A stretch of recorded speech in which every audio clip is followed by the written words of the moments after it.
Bonjour à tous et bienvenue sur la chaîne. Aujourd'hui une vidéo, on va dire plutôt moyen terme. La situation est intéressante. Ce range dure maintenant depuis plus d'un mois. On sait que les ranges durent, mais ils ne durent pas non plus une éternité. Et celui-ci avait duré 2 mois.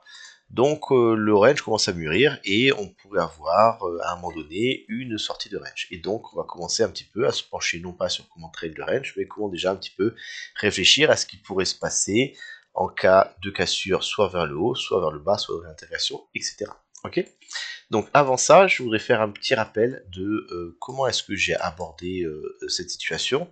Je rappelle qu'on avait commencé, je suis rentré de vacances, on venait de se faire la magnifique baisse qui était très importante, très violente. Et j'avais fait ma première vidéo long terme où j'avais expliqué, je crois que ça devait être aux alentours du 17 février, voilà où nous sommes. Là, premièrement, on vient de faire un bottom très bas, très intéressant. On était à ce moment-là déjà remonté à 70-71, j'avais dit, il est très probable que l'on pose un range, parce qu'après une baisse aussi forte, c'est très très très rare de ranger une deuxième baisse aussi forte. Donc on devrait avoir à nouveau une opportunité d'acheter bas sur le range, ok. Et on avait une résistance qui était identifiée aux alentours des 74. Ça c'est la première idée, on était tout dans le range. Ensuite on continue le 28 février, qu'est-ce qui se passe ici? On identifie, je commence à zoomer à 4 heures, que nous avons le prix qui est contenu dans un range baissier. Voilà, d'abord ici. Donc ça continue toujours baissier. Mouvement baissier plus continuation baissière, c'était bear. Et donc ça donnait et d'une des opportunités de trade sur les bornes du range, bien sûr, du canal, pardon. Mais également, ça nous donnait une indication de tendance. Maintenant, lorsqu'on a une sortie du canal, on peut viser deux choses. On peut viser d'abord l'extension du canal, ce canal reporté. Vous voyez, on avait un beau trade ici sur la résistance des 74 dont on avait parlé depuis le 17 février et qui a eu lieu le 4 mars, donc quasiment 3 semaines plus tard. Voilà, belle réaction. Donc beau short à ouvrir et à tenir. Mais également, ce qui se passe, c'est que peu longtemps après, on a commencé à voir ce genre de choses. Je vais commencer à masquer ici. On commence à voir que on a des canaux aussi qui se mettent en place, puisqu'on a commencé à faire des points plus haut, plus haut, plus haut, plus bas, plus haut, etc. Donc on passe d'une grosse baisse avec une structure baissière vers un affaiblissement de la vente et on commence à avoir des structures haussières qui se mettent en place. Donc ça c'est intéressant et c'est un petit peu ce qui est important pour dans votre range, essayez d'un petit peu de mettre à jour votre billet. Est-ce que je vais être quand même patient pour acheter beaucoup plus bas? Est-ce que maintenant je vais être un peu plus agressif sur les achats? Parce que quand on est haussier, ben, la base, la principe d'un marché haussier, c'est qu'un marché qui fait des points bas plus haut. Donc je ne peux plus espérer attendre 60 000 ou 58 000 si on est haussier. Au contraire, il faut essayer de rentrer sur les retracements. Donc vous voyez comment les choses évoluent. On ne peut pas à l'avance savoir ce qui va se passer, mais en fur et à mesure de l'évolution du prix, on peut se mettre à jour et adapter son positionnement sur le marché. Donc ici, structure haussière, et depuis qu'on a commencé à faire sa structure haussière et qu'on est venu franchir ce sommet, on continue à maintenir une structure actuellement haussière, puisqu'on fait que des points bas plus haut, et on attend toujours notre point haut plus haut, qui serait un petit peu une validation. Donc ça, c'est le principe. Par rapport à ça, j'avais fait un plan spéculatif, je crois qu'il y a une semaine ou 10 jours. On était ici, on venait d'avoir la réjection qui avait eu lieu sur la résistance, et j'avais dit voilà ce qui nous attend. Nous avons un range, on était ici, voilà. Ce range, probablement qu'on va venir avoir un premier petit rebond sur la partie haute du volume, ce qui a eu lieu. Ensuite, on devrait traverser, le point of control c'est un niveau, et ensuite il y a la zone basse.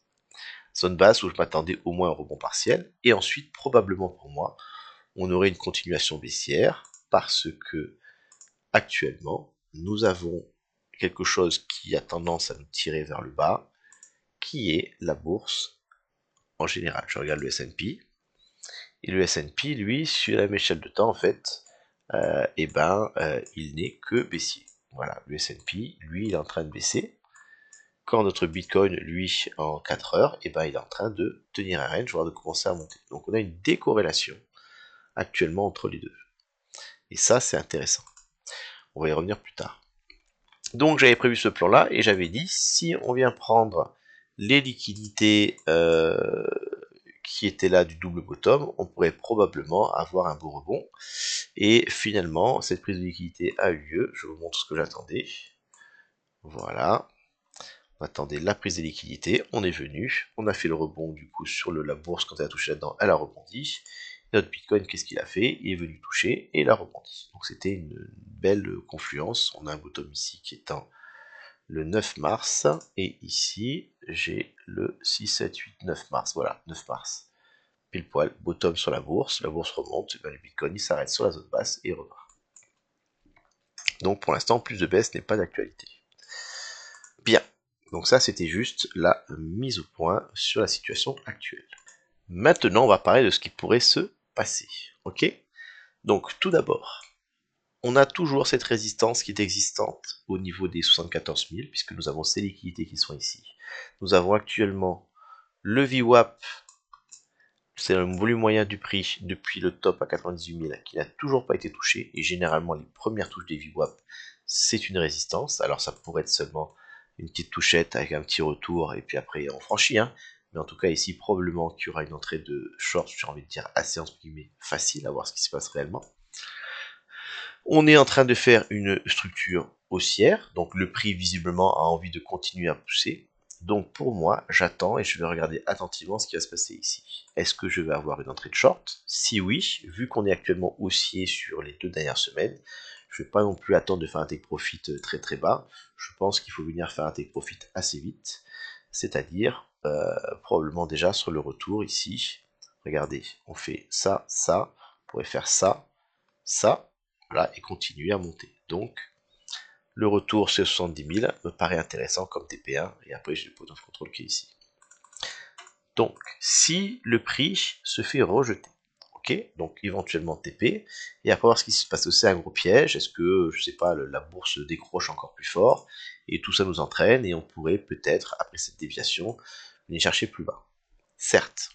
Par contre, si le prix vient, se fait rejeter, mais la réjection est faible, et finalement on recommence à partir à la hausse, et on commence à venir dans cette résistance, avoir une structure haussière, et à tenir ce niveau qui a été résistance, qui devient support.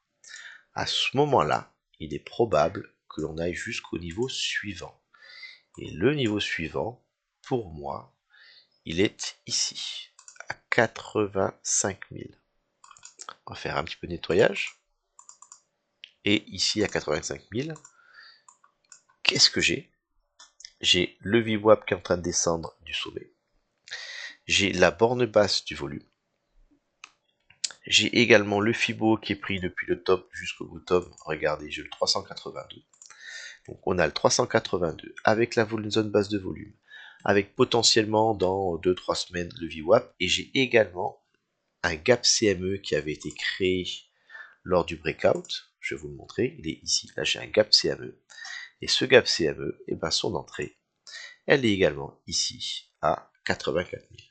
Donc ce niveau, si on réussit à tenir la sortie ici à 74 000 en support, probablement qu'on pourrait venir ravaler ce niveau assez rapidement. Ok? Est-ce qu'on pourrait se faire rejeter avant? Oui, mais je pense que c'est très peu probable. Parce que en termes de volume et sur les fois précédentes, c'est une zone qui a toujours été travaillée relativement rapidement. Et ensuite, qu'est-ce qui va se passer ici? Est-ce qu'on va tenir et ensuite franchir? À ce moment-là, on va viser le niveau suivant. Ok? Ou est-ce qu'on va se faire rejeter, et puis après de 2-3 mois de range, tout comme on l'a eu ici, regardez, range, premier sommet ici, on revient, deuxième sommet, et on casse à la baisse, on vient ici, premier sommet, deuxième sommet, et après on pourrait à nouveau casser à la baisse. Je ne sais pas. En tout cas, je sais quels sont les niveaux qui m'intéressent pour agir. Je ne vais pas regarder le prix tous les jours en me disant mon Dieu, on a 118 000, mon Dieu, on a 79 000, mon Dieu, on a 80 000. Une fois qu'on aura validé la sortie ici, je serai beaucoup plus zen en attendant mon niveau qui sera là. Ça, c'est dans le cas d'une cassure haussière. Dans le cas où, pour différentes raisons, on commencerait à avoir moins d'achats sur le Bitcoin, on pourrait également se faire entraîner par la bourse, etc., les facteurs baissiers qui font que le marché va être frileux. On pourrait donc avoir ici une fausse sortie, on pourrait venir prendre nos liquidités, venir se faire rejeter, et on pourrait venir, la zone qui existe depuis très longtemps, qui est toujours à prendre, qui sont à partir des 62 000, jusqu'on va dire 56 000. Voilà. Ici, j'ai un gros support, je ne veux pas le détail. Si on vient ici, je pense qu'il y a vraiment un achat intéressant à faire pour potentiellement un rebond au moins partiel. Ok? Je pense que pour aujourd'hui, je vais m'arrêter là, on est à 10 minutes. Je vais essayer de faire, dès que j'ai le temps, dans pas très longtemps, une vidéo beaucoup plus macro, ok, où on verra à partir de là où nous sommes, ce que je pourrais voir pour, non pas le mois à venir, mais un peu plus, voilà, et pour faire ça, grosso modo, le range qui est ici, on a déjà fait deux belles baisses, on est déjà à 100 du bas, on pourrait pourquoi pas avoir un rallye temporaire qui pourrait déboucher soit sur un dead cat band, soit sur, comme on l'a eu en 2021, un top faible et qui déboucherait sur une baisse beaucoup plus importante derrière, ou alors on pourrait avoir un format plus bear qui serait juste de venir reprendre des liquidités en remontant pour liquider du vendeur, et après de venir poser un range et de venir faire notre dernière jambe baissière qui serait vraiment intéressante pour le marché, je pense, avant de pouvoir repartir pour le bull run suivant. Voilà, et on parlera de ça en termes de temporalité, durée, amplitude, support, un peu plus dans le détail. Ok, voilà, je vous souhaite à tous une bonne semaine, un bon week-end qui arrive, et j'espère de la réussite.